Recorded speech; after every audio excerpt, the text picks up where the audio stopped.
Pemerintah Kota Makassar akan kembali mempersembahkan simbol bunga rampai di Laut Losari pada peringatan HUT Republik Indonesia yang ke-78 tahun.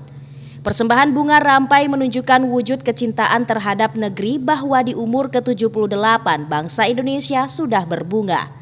Wali Kota Makassar Muhammad Ramdan Pomanto mengatakan, persiapan upacara kemerdekaan di Anjungan Pantai Losari sudah hampir rampung, yang mana untuk persembahan bunga rampai di Laut Losari menggunakan perahu nelayan yang juga sudah disiapkan. Kalau yang 5 itu ada maknanya tidak? Iya, 5 kan Pancasila. Setiap sila-sila itu punya bunga, semua berbunga, keadilan sosial berbunga, persatuan Indonesia punya bunga, ketuhanan begitu kira-kira, keadilan sosial, ya ini semua kemanusiaan ada. Jadi bunganya Pancasila ini kan 5. Itu simbolisasinya, agak lain-lain lagi sedikit lah.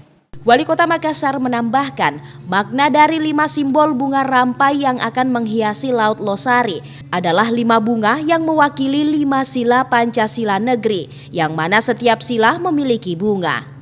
Ira, Fajar TV dan Fajar Radio melaporkan.